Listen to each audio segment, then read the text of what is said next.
late evening, with the intensifying doctor strike sending panic waves across the state, quite literally, and politicos contributing to much buzz in and around the nation, there is much news lined up for you. Welcome to Headlines Now with me, Linda Hercules. Let me take you through the top headlines first. Doctor strike in Tamil Nadu intensifies as it claims the lives of 6 people.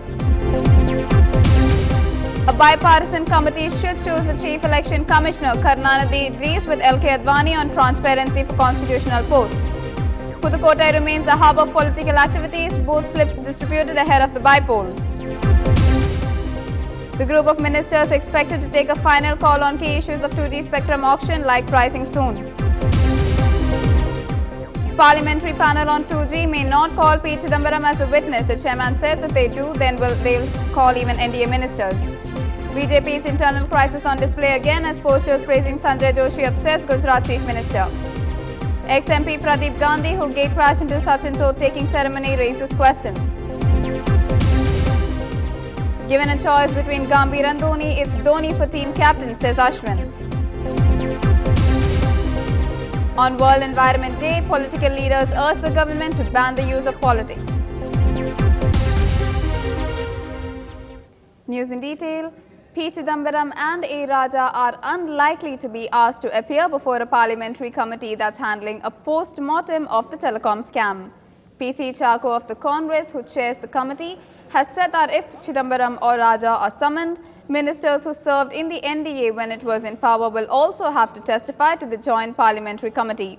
A final decision on the summons will be taken next week at the JPC's meeting.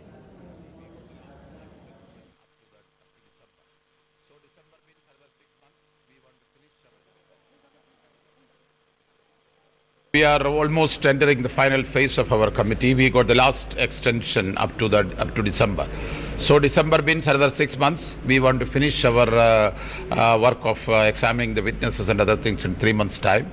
Then to make the draft, and we need minimum 3 months' time for the discussion of the draft and finalization. So by the 3rd week of December, when this winter session will be over, we'll be submitting the report. That way we are entering the final phase of it. Because we have examined almost all the important witnesses, like the former Secretary of the Telecom, former Chairman of the TRI, CNDG, CBI, Law Ministry, Finance Ministry, all these important people came before the committee. That way we have enough information to draft our report. And if the committee finds it necessary to call some more people, we will discuss that. On the 12th of this month, we have a meeting. That is our internal discussion. We will be finalizing our list of witnesses. A long list of witnesses are before us because these are all the names suggested by the honorable members of the committee. But they themselves may not be feeling that it is necessary to call many of the names which they have suggested. So whether it is necessary, we call people before the committee when we want to hear from them directly to come to a conclusion. And also when we have the files in which decisions are taken, when it is available to us, it may not be necessary to call people who took decisions if the files are available with us. But we are with an open mind, and many of the senior members were not available today. So on the 12th of this month, we will finally come to a conclusion. And our approach is to minimize the number of people to come before, because then only we. So when you say minimize, will people like Mr. A. Raja and Mr. P. Chidambaram be called? No, we are with an open mind. I don't know whether it is necessary to call X or Y, which I cannot say, because whoever we are calling is a collective decision of the committee. So personally, I have no opinion about calling X or Y. So we will place this entire long list before the committee, and in our internal discussion, we will decide whether it is necessary to call ministers or former ministers. These are all basically an issue we have to decide before we go to the names. News from the state. House surgeons are on strike for the 2nd day across Tamil Nadu, which has claimed the lives of 6 people. The house surgeons have said that they will continue if their agitation until the government takes action against the defaulters. Doctors have been protesting since Saturday after a group of lawyers allegedly manhandled a doctor who had insisted that the visitors leave the ward where the patient was being treated. Meanwhile, Health Minister Vijay met the house surgeons in Trichy, and here's what he had to say. போராட்டத்தை ஒரு முடி கொண்டு வரணும்னு சொல்லி தான் திருச்சிக்கு வந்து இங்கே இருக்கிற ஸ்டூடெண்ட்ஸையும் இங்கே இருக்கிற தமிழ்நாடு அரசு டாக்டர் சங்கத்தோட நிர்வாகிகளையும் சந்தித்து பேசினேன்.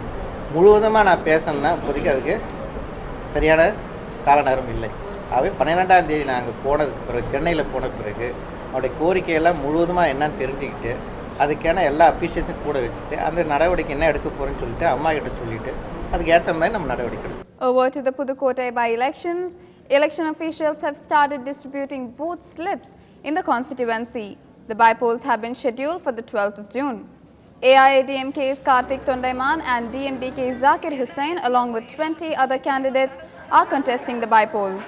On a parallel note, the Election Commission has sent notice to AIADMK and DMDK candidates following complaints by rival parties that the candidates have been spending more than the stipulated amount fixed by the EC.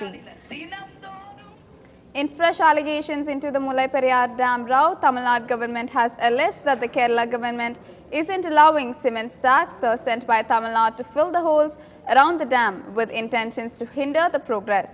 Mullai Periyar Special Cell Chairman M.K. Parameshwaran Nair has said that Tamil Nadu was trying to strengthen the Mullai Periyar Dam on the pretext of filling the boreholes drilled for analyzing the samples of the materials used for the construction of the dam as per the direction of the Supreme Court appointed Empowered Committee. The Madras High Court has issued a notice to Tamil Nadu government and asked it to file a reply in 2 weeks in the case regarding banning of three-wheeler share autos in the city. Social activist Traffic Ramasamy had filed a PIL saying that the share autos that have a capacity of carrying 3 or 4 people at times carry even 10. And when accidents occur, proper compensation is not given to the victims. Today, the Abhay auto run by diesel, which is carrying 10 persons at a time, should be banned because from 2007 no new permits have been issued, and the old permits they are not even replaced the vehicle for the past 5 years.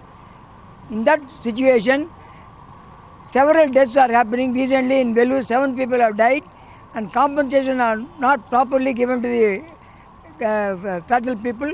That's why I requested the Honorable Court to ban the vehicles, and government requested 2 weeks time to file the counter. From the National Front, BJP leader L.K. Advani received some unexpected support from Karunanidhi, who is a senior partner in the UPA government. The DMK chief said that he agrees with Advani's suggestion that the country's chief election commissioner should be selected by a committee. Over the weekend, Advani had written to Prime Minister Manmohan Singh stating that the present system, whereby members to the Election Commission are appointed by the President solely on the advice of the Prime Minister, does not evoke confidence among the people.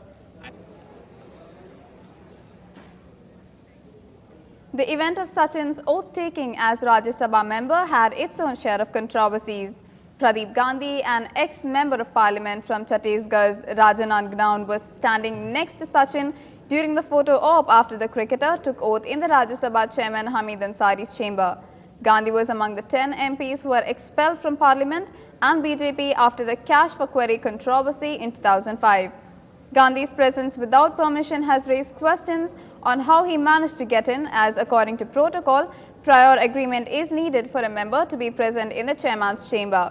Sources in the Rajya Sabha Secretariat said that the leader was not invited.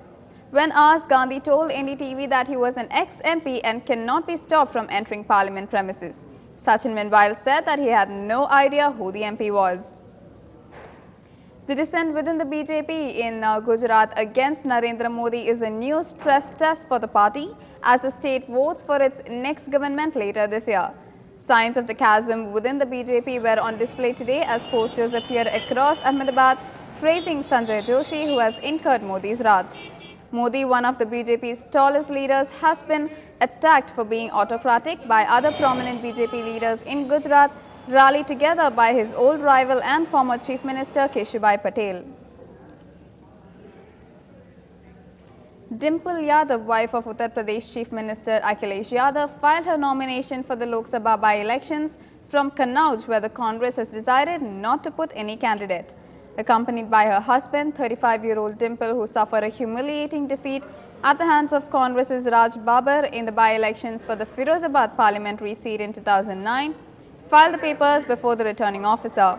The Kannauj by-elections, being held on the 24th of June, has been necessitated following the resignation of Akhilesh Yadav after his election to the Legislative Council.